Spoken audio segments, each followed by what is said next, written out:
करतात, या संतांचा महिमा प्रतिपादित असताना माझी वाणी अपुरी पडते असं तुकोबरायांचं वाक्य ते स्वतःहून म्हणतात. काय असं संतांकडे असेल, काय व्याप्ती असेल संतांची, काय महती असेल संतांची, काय भक्तीचं टोक असेल संतांची, किती मोठा व्यासंग असेल त्या संतांचा, की जेणेकरून तुकोबराय स्वतःहून म्हणतात की संतांचं वर्णन करत असताना माझी वाणी अपुरी पडते. तर तुकोबरायांचा अधिकार कुठे आहे? मग एवढे मोठे तुकोबराय संतांचं वर्णन करत असताना वाणी अपुरी पडते. मस्तक चरणी ठेवे तसे मी त्यांच्या पाया पडणं हे उचित मानतोय. माझ्याच्यानं त्यांचं वर्णन करत असताना माझी वाणी पुरत नाही. मला एकच करा वाटतंय की त्यांच्या पाया पडावा असं तुकोबराय म्हणतात. त्यार्थी संतांचा अधिकार किती मोठा असेल. थोरी वसांडी आपुली परिसे नेने शिव कैसे लोखंडाशी दुसऱ्या कडव्यात दृष्टांत दिला. काय व्याप्ती आहे संतांची. परिस आहे खड्यासारखी वस्तू आहे आणि हा परिस नावाचा खडा लोखंडाला लागल्याबरोबर 50-60 रुपये किलो विकणारं भंगार लाखो रुपये किलो विकतंय. त्या लोखंडाची किंमत वाढवायची ताकद परिसात आहे. पण परिस कधीच म्हणत नाही मी लोखंडाकडे जाणार नाही. उलटे लोखंडेच नालायक येतं ते परिसाकडे जात नाही. विठाला विठाला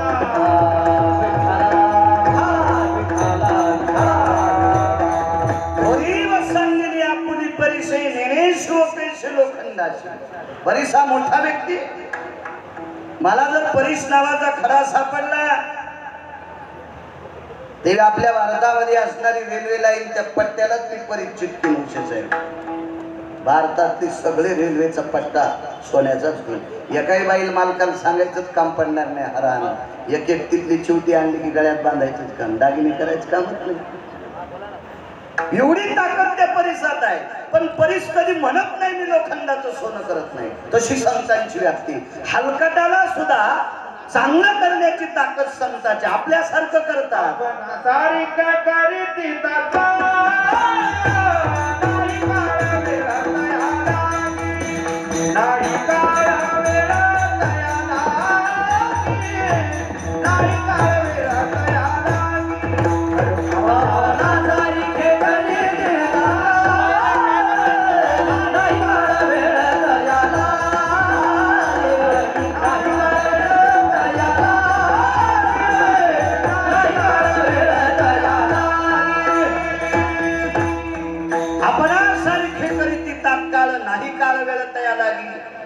कधी कधी देवाच्या सुद्धा अंतकरणात शंका आहे. देव हा पुढच्याच मोठं करत असताना त्याची पात्रता बघतो. भक्ता राखे पायापाशी दुर्जनाशी संहारी. देव सगळ्या लोकांचं चांगलं करत नाही, ती त्याची लायकी बघतो. आई वडील आपल्या लेकरांचं चांगलं करतात, दुसऱ्यांचं करत नाही. आपुलियाचा कळवळा आणि का बाळावरी नाही हे आई वडिलांचं जीवन आहे. देव फक्त भक्तांचं कल्याण करतो. पण संत नालायकाला सुद्धा आपल्यासारखं करतात. ही थोर पण संतांच्या जीवनात. जगाच्या कल्याणा संताच्या होते. संतांचं जीवन विश्वाच्या कल्याणाकरता असतं. आपण सगळी माणसं मोठ्या मनाची खरंच सामाजिक क्षेत्रात नाना प्रकारच्या क्षेत्रात आपली वर्णी मोठी असेल तरी पण आपलं जीवन आपल्या संसारासाठी खर्चत असते. संतांचं जीवन मात्र विश्वाच्या कल्याणाकरता. जगाच्या कल्याणा संताच्या भूती देह कष्ट परोपकारी उपकार करण्याकरता शरीर खर्च होत असते. भूताची दया हे भांडवल संता आपली ममता नाही देही. किती फरक आहे संतांमधला ना आपला. आपली संपत्ती, आपले बंगले आहेत, आपले वाडे आहेत, आपल्या जमिनी आहेत, नाना प्रकारच्या ह्या प्रॉपर्ट्या आपली संपत्ती आहे. पण संतांचं जीवन भूताची दया, दुसऱ्यावर दया करणं ही संतांची संपत्ती. भूताची दया हे भांडवल संता आपली ममता नाही देही. स्वतःच्या शरीरावर त्यांचं तिळ मात्र कसले प्रकारचं लक्ष नाही. ही संतांची असते. तुका म्हणे सुख पराविया सुखे अमृत हे मुखे सर्वतसे. शेवटच्या कडव्यात श्रीमंत श्री जगद्गुरु तुकोबराय नमूद करतात की संतांचं सुख दुसरा सुखी होण्यात आहे. आपला फरक आहे. दुसऱ्याचा 5-6 मजली बंगला झाला की पोटात डब्बा उठवतो हे माणसं असते. दुसऱ्याचं बरं झाल्याच्या नंतर अंतकरणात मळमळ सुटती ही माणसं असतात आणि दुसऱ्याचं बरं झाल्याच्या नंतर आनंद वाटतात ही संत असतात. इतका मोठा फरक आहे संतांच्या जीवनामध्ये. तुका म्हणे सुख पराविया सुखे अमृत हे मुखे सर्व तसे. आणि जीवनभर संतांच्या मुखारविंदामधून जी वाणी वर्षत असते ही अमृतालाही लागली अशी पवित्र वाणी संतांच्या मुखातून वर्षत असते. असा साधा सोपा सरळ अभंगाचा अर्थ झालं कीर्तन. विठाला विठाला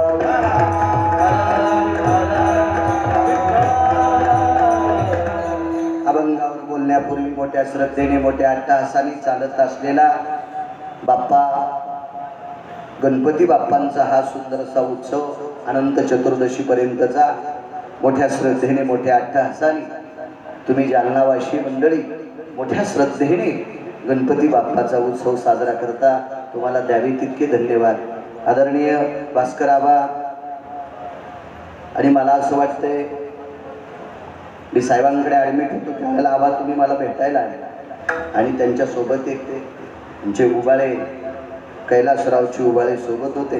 आम्ही बराच वेळ मला पेशंट म्हणून भेटायला आलो पण मी पेशंट म्हणून भेटलोच नाही त्यांना. मी त्यांच्यापेक्षा ताकद दाखवली बोलत राहिलो. आदरणीय उशे साहेब सुद्धा तिथं होते त्यांच्याकडेच ॲडमिट होतो आणि मग तिथं आमची भेट झाली. काय योगायोग कीर्तनाचा योग इथं येण्याचा योग आबासारखे संपर्क करत राहिले उबाळे साहेब राग साहेब आधी करून सगळीच जण. मला वाटते की मी तरी उशे साहेबांनाही निरोप केला त्यांचाही मला फोन आला देतो म्हणलं करतो प्रयत्न तिथपर्यंत.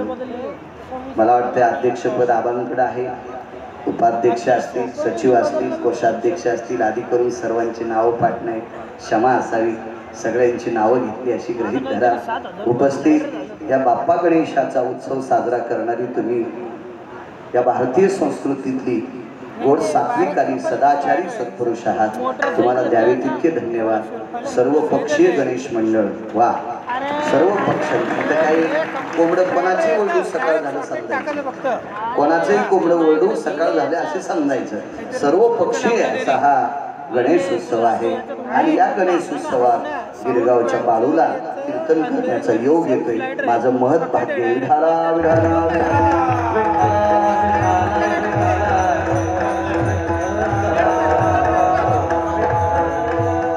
मृदंगाचार्य हरिभक्तीपरायण मृदंग मेरू नरहरी महाराज निचळ त्यांनी प्रणाम करतो. हरिभक्तीपरायण बळीराम महाराज मृदंग महामेरू त्यांना सुद्धा प्रणाम करतो. गान सम्राट गान कोकिला आमचे वाघ गुरुजी त्यांनाही प्रणाम करतो. गायनाचार्य हरिभक्तीपरायण आमचे पांडुरंग बुवा त्यांनाही प्रणाम करतो. प्रमाणाचा बादशाह ज्या व्यक्तीला अफाट प्रमाणाचा व्यासंग पाठ आहे असे हरिभक्तीपरायण उत्तरेश्वर महाराज वांगीकर वांगी संस्थान नारायण बाबा त्या संस्थानचे तिथं फार मोठं वैभव आहे. उत्तरेश्वर महाराज त्यांनाही प्रणाम. या परिसराला लाभलेली बुलंद गायनातली तो आदरणीय हरिभक्तीपरायण लकडे महाराज गान सम्राट त्यांना सुद्धा प्रणाम करतो. तसेच हरिभक्तीपरायण आदरणीय आमचे तुळशीराम महाराज गोड त्यांचं सुद्धा आवाजावर प्रभुत्व आहे. महाराज तुम्हाला सुद्धा प्रणाम करतो. उपस्थित सर्व वारकऱ्यांच्या मस्तक माझा पायावरी या वारकरी संतांच्या समोर बसलेल्या सर्व श्रोत्यांच्या चरणी गिरगावकराचा नाक घासून प्रणाम. आता मी माझ्या अभंगावर येतो. विठाला विठाला साऊंड सिस्टीम वाल्यांना सुद्धा कोटी कोटी धन्यवाद. बर आणि अमित भैया शिंदे त्यांची साऊंड सिस्टीम आहे. देव तुमचंही चांगलं करू. आमचा आवाज द्या जरा बरा. देव तुमचं बरं करील. भारतात तर तुमचं दुकान चलल विदेशात पण तुम्हाला मागणी येईल पण आम्हाला चाखण नका. विठाला विठाला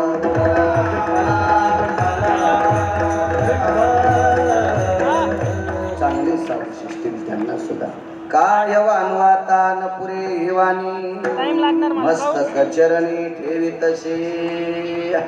श्रीमंत श्री जगद्गुरु तुकोबाराय संतांचं वर्णन करत असताना वाणी अपुरी पडती म्हणतात. त्याच्यापेक्षा मी पाया पडलं बरं वाटतं. असं काय असेल संतांचं. एखाद्या अज्ञानी माणसानं संतांचं वर्णन करत असताना वाणी पुरत नाही असं म्हणणं ठीक. त्याच्यापेक्षा गिरगावच्या बाळूनी संतांचं वर्णन करत असताना वाणी पुरत नाही म्हणणे ठीक. पण ते तुकोबाराय चालन तुकोबारायाचा व्यासंग भक्तीचा मोजण्यासाठी विधात्याकडे तराजूच नाही.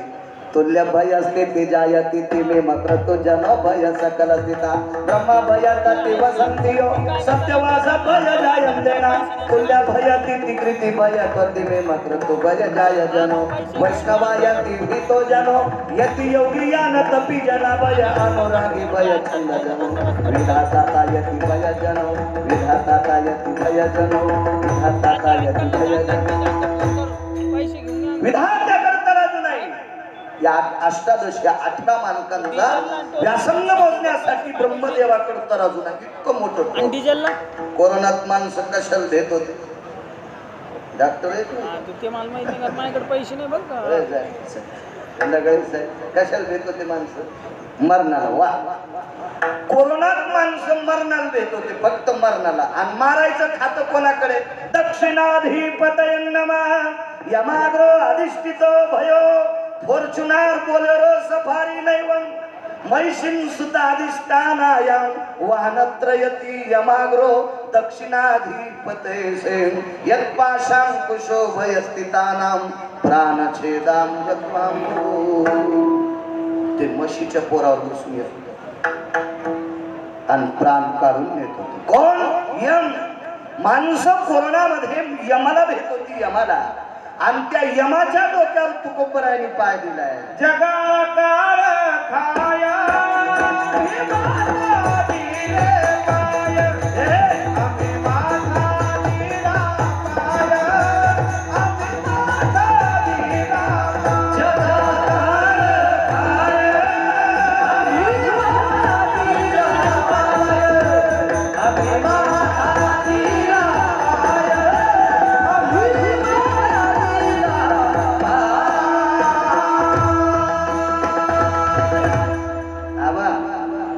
तुम्ही टोपी सोडून पुन्हा पटका घालताना आमची दुकान बंद करताल बरं आहे तुम्ही इथंच बसा भरू द्या आम्हाला पोट विढाला विढाला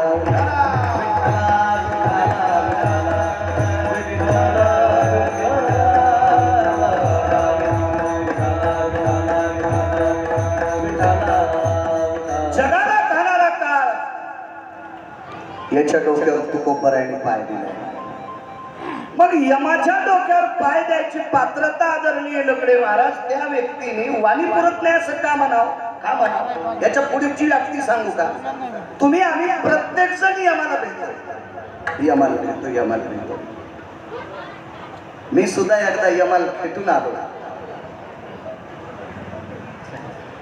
4 फेब्रुवारी 2019 ला एकूण तिकून रक्ता बॉम्बा झालतो पण मी सांगितलं मला जालना हॉस्पिटलला नाही इथं आल्यावर जर वाटलं आता बाळ्या मरत नाही यांनी सांगितलं काय नाही झालं तुम्ही नाही तर डॉक्टरांनी सांगितलं घरी पेशंट घेऊन जा म्हणल्यावर घरच्याचं पण असं अंतःकरण आबटप करते हो इतका यम विचित्र आहे यमाला दया नाही बरं का अद्याप नाही यम हा इतका निष्ठुर व्यक्ती नाही त्या यमासी करुणा नाही त्या यमासी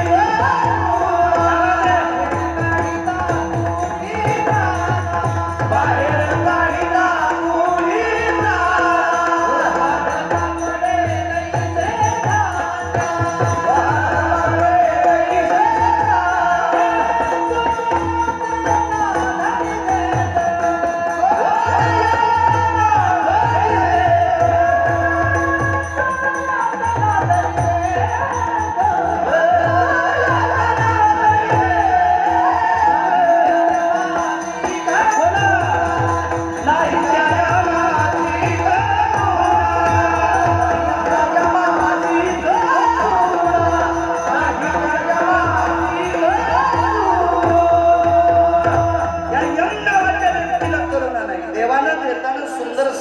जन्माला देते ते यम इतका बदमाशी ते जातो पाड्या पण घेऊन जातो मोजितच नाही कोणाच्या पाच्यात इतका यम विचित्र आहे आणि त्या यमाला उत्तर साहेब कामाला लावले संतांनी कामाला लावलं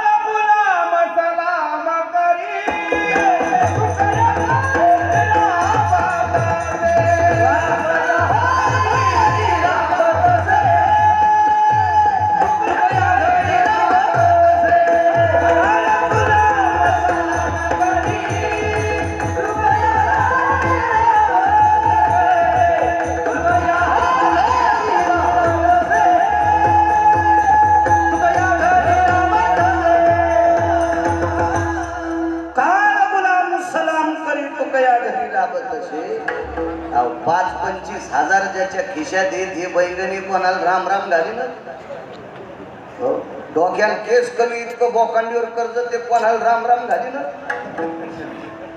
जगाला मारण्याची ताकद त्या यमाल ते तुकोबरायला मुजरा करीत होत काय व्याप्ती असेल तुकोबरायची तरी पण साहेब म्हणले वाणी पुरत नाही किती व्याप्ती मोठी हरिनामानं विश्व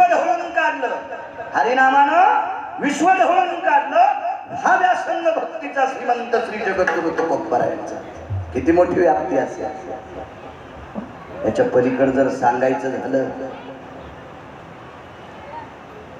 पैशाची मालकीन ज्याची पत्नी आहे ना जिला लक्ष्मी म्हणतो आपण सांगा बरं लक्ष्मीसाठी कोण बेजार आहे पैसे आवडत नाही तुला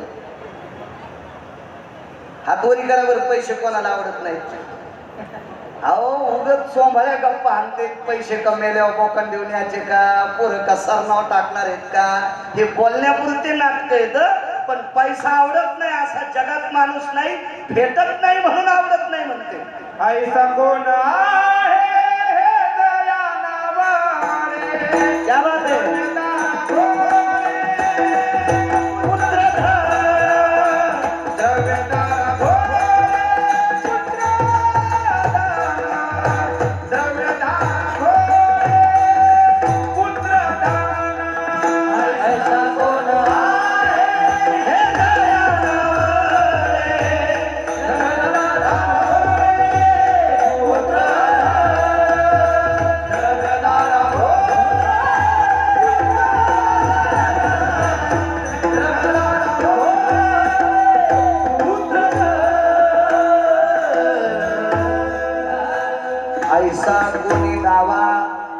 ऐसा कोणी दावा हे जया नावडे कन्या पुत्र घोडे दाराद माणूसच नाही अरंग फाडून टाकला असता काही काही चांगलं आहे आणि त्या लक्ष्मीचा मालक श्रीमंत श्री जगद्गुरु तुकोबरायाच्या धर्मपत्नीच्या पायात मोडलेला काटा बोटानी नखानी एखाद्या शस्त्राने न काढता स्वतःच्या दाताने पायातला काटा काढावा काय कोमल होत असतील त्या विटेवरच्या मालकाचे पाहिलिया वेध लावी पैसे जीवी जडवणी त्याला बघितल्याबरोबर वेद लागतात इतका अधिकारी तो चेहरा आणि तो चेहरा ते ओठ ते जीभ ते दात श्रीमंत श्री जगद्गुरु तुकोबरायाच्या पत्नीच्या तळपायाला चाटतोय जगाचा मालक किती मोठी अधिकारी पत्नी तर तुकोबरायांचा अधिकार किती मोठा असेल कल्पना करा तरी पण म्हणतात संतांचं वर्णन करत असताना माझी वाणी पुरत नाही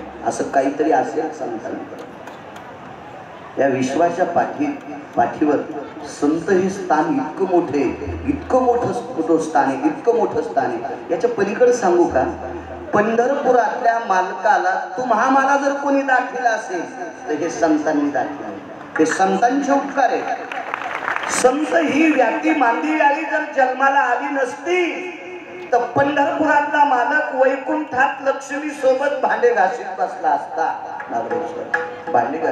असता त्याची ती खोळ काढली आणि त्याला मृत्यू लोकात स्थापित केलं याच्या पलीकडे सांगू का तुम्हाला दाखवला असेल काहीच नवल नाही त्याला 16,108 पत्न्या होत्या पंढरपुरातल्या मालकाला होत्या म्हणजे आजही येतात 16,108 पत्न्या आपल्या बायकासारखी नाही पाहती कवाडाकडून चलती भितडाकडे असल्या नाही सुंदर 16,108 पत्नी त्याच्यापैकी लक्ष्मी एक पत्नी आहे लक्ष्मी पत्नी आहे त्याची फार मोठी अधिकारी प्रत्येक स्त्रीला 3 मुली झाल्या 48,324 मुली होत्या पंढरपुरातल्या मालकाला आणि 1,61,080 मुलं होती प्रत्येकीला 10 मुलं झाले आणि 3 मुली झाल्या मी काय बाळणपणाला नव्हतो पण पुराण सांगतंय पुराण आणि वारकरी संप्रदायात वेदाची चेष्टा केली नाही वेदानिंदी तो सांडा शास्त्राची चेष्टा केली नाही पण वारकरी संप्रदायानं पुराणाला जास्त गळ्यात घेतलं पाहावे पुराणे विचारो पाहावे पुराणे विचारो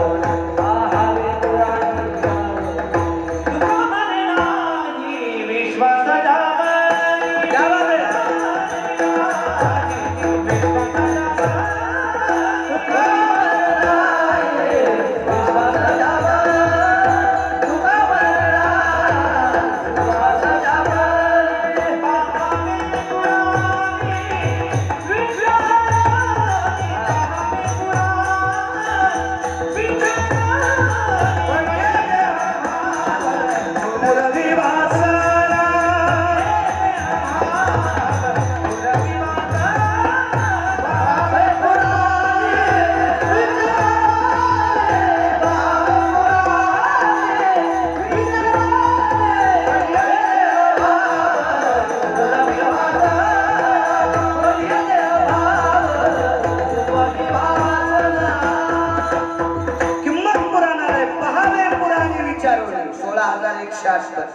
48,324 मुली, 1,61,080 मुलं आणि सगळ्यांची मिळून 56 कोटी यादव. किती आनंद लुटला असता. ज्याला एक एकच बायको येते तीन तीन बाऱ्या चौकात करायला लागले. चल माग बसन कौर की ना घेतो हे संग, तू बाकीचे काम करणं आणि तुम्ही बी लय त्रास देत जाऊ नका ना. चांगले काम करायला मालकाला काम करू देत जा. उठलं की आरशा पुढे तीन बाऱ्या मी माग बसते चाल कौर घेतो तुला. लय पिना पाडते तो चेहरा पाहिल्या कळते. 5-25 जणी लय नवऱ्याला त्रास देतात. तुम्ही उभे राहा बरं. तुम्हाला गिरगावच्या बाळूच शपथ आहे, सकाळच्याच बाळ्या मरण उभे राहा तुम्ही.